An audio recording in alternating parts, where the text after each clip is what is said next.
আসসালামু আলাইকুম। আমদরিয়া নিউজে আপনাদের সবাইকে স্বাগত। আমি সিমরান। প্রথমেই জানিয়ে দিই, আমদরিয়া মানে হলো প্রান্তজনের কণ্ঠস্বর। আমদরিয়া হলো ভয়েস অব দি মার্জিনাল। আজ আপনাদের এমন একজন নারীর কথা বলবো যিনি তাইকোয়ান্ডোতে বিশ্ব চ্যাম্পিয়ন হওয়ার পরেও প্রাণের ভয়ে নিজের দেশ ছেড়ে অন্য দেশে আশ্রয় নিতে বাধ্য হয়েছেন।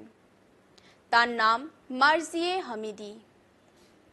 হামিদি প্যারিস অলিম্পিকের প্রতিযোগী। তার অপরাধ, তিনি তার দেশের শাসক দলের সমালোচনা করেছেন। তার দেশের নাম আফগানিস্তান। সেজন্য তাকে পতিতা বলে সোশ্যাল মিডিয়ায় গালি দেওয়া হয়েছে। শুধু তাই নয়, তার হেনস্থা দেখেও আফগানিস্তানের ক্রিকেট দল চুপ করে কেন সে প্রশ্ন তোলায় তাকে ৩,০০০ জন খারাপ মেসেজ পাঠিয়েছেন, ধর্ষণের হুমকিও দিয়েছেন। ২ বছর আগে তালিবানরা শাসন ক্ষমতা দখলের পরে নারীর অধিকার ক্ষুণ্ণ করার নানা ফতোয়া দেওয়ায় হামিদিকে খুনের হুমকি দেওয়া হয়। এরপরে হামিদি দেশ ছেড়ে ফ্রান্সে যান। সেখানে শরণার্থী হিসেবে থাকার আবেদন করলে তাতে সাড়া দেয় সে দেশের সরকার। শরণার্থী হিসেবেই তিনি অলিম্পিকে প্রতিযোগিতা করে সফল হন।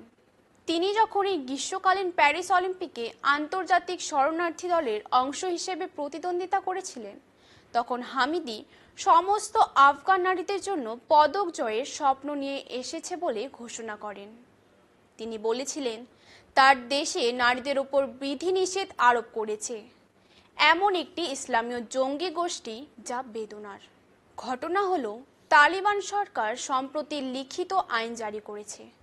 তাতে বলা হয়েছে, নারীদের ঘর থেকে বের হওয়ার সময় তাদের মুখ সহ তাদের পুরো শরীর ঢেকে রাখার আইনি প্রয়োজনীয়তা রয়েছে। মহিলাদের পড়া, গান গাওয়া বা প্রকাশ্যে কথা বলাও নিষিদ্ধ। হামিদি একটি মিডিয়া সাক্ষাৎকারে এই আইনগুলি সমালোচনা করার সময় তালেবান সমর্থকদের কাছ থেকে স্বাভাবিক প্রতিক্রিয়া আশা করেছিলেন। অধিনায়ক রশিদ খানকে তালিবান নেতাদের সঙ্গে খাবার খাওয়ার দৃশ্য দেখে তিনি রশিদ খানকে বলেছিলেন, নারীদের স্বাধীনতা যাতে থাকে সেজন্য তালিবানদের অনুরোধ করতে। এরপরেই হামিদিকে হুমকি দেওয়া বেড়ে যায়। হামিদি জানান, হুমকি শুধু নয়, কিছু ভয়ঙ্কর লোক তাকে আপত্তিকর ছবি পাঠাতে থাকে, ধর্ষণ করার হুমকি দেয়। তারা বলে যে তারা আমার জন্য বিছানায় অপেক্ষা করছে এবং আমাকে একজন গর্ভবতী মহিলার ইমোজি পাঠায়।